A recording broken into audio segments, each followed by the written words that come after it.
Yo, what's up? This is Jake. In this video, I'm going to be showing you exactly how you should be thinking about rotations. I'm going to show you why other ways of thinking about rotations can really hurt you. And at the end, I'm going to tell you why, if you care too much about rotations, it's pretty much asking to not rank up. If you're new to the channel, please consider hitting the subscribe button and the little bell notification. I'm an ex-professional player and currently coaching TSM, one of the best teams in the world. So the information on this channel is definitely from the highest level of Rocket League, hopefully where you want to be. So here's the one sentence that you only really have to know and think about when you want to fit into a team and rotate properly. Essentially, all you have to do is be ready for the ball as long as your teammate is not ready for the ball. That's the fundamentals of rotation. That's it. Pretty much, if you're doing that, you will work out how to fit into your team properly. Now, that might seem a bit vague. Let's go into it a bit more, but honestly, that's all you have to think about when it comes to rotations. So to highlight some examples of what I'm talking about, I thought we'd look at Turbo Pulsar. Turbo's just come off his recent win at DreamHack, so I think when everyone thinks of Turbo, they think of a pretty solid rotator, and especially Digtas, you think they have good rotations. So I think this is a great player and team to look at in general to kind of talk about this point. So let's look at this here. So basically, Turbo's retreating, and he's kind of deciding whether he wants to go for this ball or not, okay? Going for it. At this point, he sees Panda in the corner, Casio in the corner, and another Triple Trouble member behind him. Essentially, what's going to happen here is the ball is going to stay in the corner and then spill out midfield, okay? It's roughly like a Triple Trouble member's going to hit it, Panda's going to hit it, someone else is going to hit it, and then Turbo's going to want to hit it, okay? Here's what I mean. When I say all you have to do is worry about being ready to hit the ball, be ready for where the ball's about to go, as long as your teammate isn't ready for that ball, okay? Watch. Turbo here, he lets Panda go for the ball because Panda's ready for that ball, and he goes, okay? It would definitely be too aggressive to go for this ball, and against what we talked about. So Turbo goes here, turns, and he makes himself ready for this hit, okay? This is what I mean. The main focus is just make sure you're ready for the hit when it comes to you. Now, a lot of people would criticize this rotation because it's a front post rotation. Honestly, back post is so overrated, especially amongst lower ranked players. It has its place, but boy, once you get to like Diamond and Champ, it really hurts people who just think rotating back post is the only way. You can see like Turbo's front post rotating, like it has its purposes. So as long as Turbo is ready for this hit, he's rotated properly, okay? It wasn't a big deal that he rotated in front of Yukio. Let's see where Yukio is. Yukio's probably just chilling back. He's like, yeah, cool. Turbo's in front of me. Whatever, okay? This is the other point with rotation. Cutting teammates off isn't a big deal. Most of the time, you can just cut your teammate off in front of you, and they'll see it, and just let it happen. Everything about rotations I see just makes me so sad. I really just... This is all you really have to do. Just focus on being ready for the ball and just be a little bit aware of where your other teammates are and if they want to go for the ball. And that's pretty much it. So rotations are quite closely linked to positioning as well. So the two kind of go hand in hand. So when I say you want to make sure you're ready for the ball as long as your teammate isn't ready for the ball, this is where thinking about zones can come in handy. So basically, Turbo's chilling here. He sees Yukio's in the corner. This hit comes, and now he's waiting for this tadpole hit, okay? Now, there are two things you can do here. One thing you can do is you can make it very obvious that you want to go for this ball no matter what and push really aggressively for it, okay? This has its downsides because if your teammate doesn't notice you doing that, he will also double commit, and then it's a double commit. So at the same time as well, if you want to push really aggressively, you have to be pretty damn sure where the ball is going. So again, there's this kind of... When I say you want to be ready for the ball, if you know exactly where the ball's going, you can be super ready for it. But in times like this, where you're not positive where the ball is going, you can use this kind of zoning and seeing what your teammate is doing and complimenting them, okay? So with this hit coming in, basically, Turbo knows that Yukio is back right, okay? So Turbo knows that if this ball goes roughly back right, Yukio's got it, okay? Then Turbo's like, okay, cool. I don't have to worry about back right. If this goes middle, I'm going to go for it, okay? And see how Turbo's, he's still making sure he's ready for the hit, but then he's making sure that he doesn't get in the way of what hits his teammate wants to go for. This is how you avoid double commits and getting ranked teammates calling you ball chasers.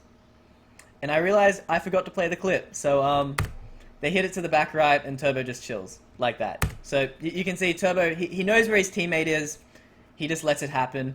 And that's essentially the root of being able to rotate properly, is just having some kind of awareness of where your teammates are. This is where ball chasers, or what people like to call ball chasers, really lack, is they just don't think about their teammates at all. So if you are a ball chaser and you do really struggle with rotations, honestly, the biggest change you could make is just try and keep a mental map of where your teammates are. Listen to the advice I've just talked about, and it'll go a long way. So let's check out this example. So Turbo is going to recover from this aerial. He sees Yukio commit, and he's on his way back, and now Panda commits. Essentially, Turbo doesn't know exactly what's going to happen, which is why he wants to make sure, just in case the ball does go in his half, he wants to make sure he's ready for that, okay? He also wants to make sure he manages his boost in doing so.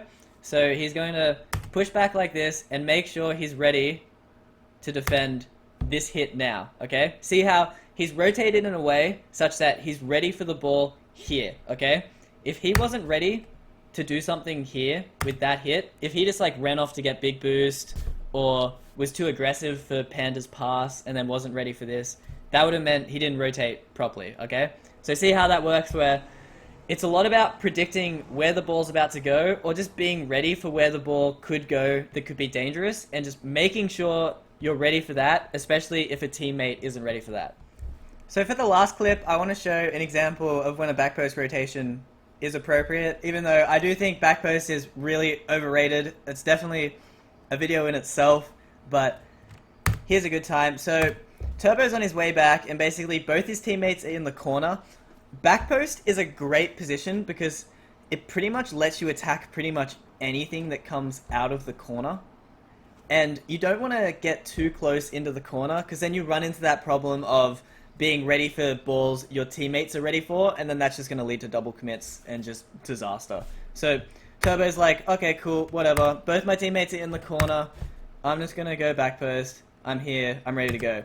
You can actually see he doesn't even go back post, which is kind of my point. Again, I'll bring that up in another video. But again, you can see he just kind of lets his teammates do their thing in their corner and then make sure he's ready for this hit as it comes. And then he actually screws it up. Maybe he should have gone back post. I don't know. So two of the thought processes I really don't like when it comes to how a lot of people think about rotations is, the first one is they like to think about where they need to rotate as a position, okay? I think Rocket League is way too dynamic and way too fast-paced for that kind of thinking, okay? To use the back post example, everyone's like, you should have gone back post there. It's like, why, right? And it's like, what you'll find is people will just be really obsessed with going back post and not really know why they're going back post, okay? This is why I'm putting a lot of that emphasis on make sure you're ready for the ball, because that's why you should be where you are. It's all about reading where the ball is about to go. So to show you why this kind of thinking can be kind of bad, here's some champion level gameplay. Basically, this play is happening in the corner, and this player here is rotating back post, right? Let's play it again. He's rotating back post, and basically, there's going to be a threatening play front post. So look, he needs to save this shot if it comes, right? But he's too busy doing a wide line for no reason, just because he's been conditioned to go back post a lot, okay? He needs to be ready for that hit. If that was in, it was really up to him to save that, and he wasn't there because he wanted to do this wide line just to get to back post. I see this all the time. People are just really just have a massive habit of going back post, and they don't even know why anymore. And then you can see as well, if this dude got the double touch as well, he would have been too slow. So that's why I don't like rotating to positions. It's the same thing with rotating into net, or like just saying you should rotate to a position that is like very static, I don't like. It's like, why are you rotating there? You're rotating there because that's where the ball is about to go. Get it? So the other thought process I'm not a massive fan of, although I definitely see some benefits in this, and I think you should have a basic understanding of it, is thinking too much in terms of first man, second man, and third man, okay? People like to think, oh, well, I'm second man in this play, so I should be here. Okay, well, I'm third man, I'm going to be here. It's like, Rocket League just isn't that structured, and it's pretty damn fast. It really slows players down, and like you don't see the pros really thinking about this. Like the pros are very quick, they're very focused on just reading the play, and it's all the lower level players who are really obsessed with this like rigid structure, and I don't like it at all. Again, at the same time, it's like this can kind of just be resolved by it's just like just be ready for the ball, and then if you notice that your teammate is ready for a ball, just let him go for it, and then just be ready for like other balls. Like, I don't love the, well, I'm third man, so I should be roughly in this position. It's like, just try and read the play and just be ready for the play, and don't fill your head with that stuff. It's really distracting, and it kind of like loses focus a bit as well. So the last point I want to make about rotations is why thinking about them too much will just keep you stuck at your rank. I like to think about this a lot. Basically, when you're rotating, it's all about keeping your teammates in mind, right? You want to make sure you have your teammates in mind, you're thinking about them, you're fitting into the team. Except the problem that happens is most players who think too much about rotations and take this too far, they think way too much about their teammates, they let their teammates do everything, and then they just start doing nothing themselves, okay? I've definitely done this before in the past. It's like, I'd be like, wow, I do nothing in games because I just let my teammates do everything. It's not how you want to be, especially if you want to rank up. Like, if you're a Champ 1 player and you're putting all the responsibility of your Champ 1 teammates to carry you out of Champ 1, it's not going to happen, okay? So that's why it's really important that if you care too much about rotating and care too much about fitting in with your team and not letting them, like, making sure you let your teammates do what they want to do, you're really going to lose that carry aspect of yourself, and it's really going to hurt you if you're ranking up. The other point I want to give is most of the ball chasers do need to watch these rotation videos, but they're not, okay? Most people who watch rotation videos are way too obsessed with rotation videos and just need to learn how to just, like, not care for a second and just carry, okay? So that's my last point. If you care about rotations or you've thought very seriously about rotations, you need to stop. You're just giving way too much of the power of the game to your teammates. You really need to learn like how to carry a game by yourself and high impact. So that pretty much wraps up what I want to talk about for rotations.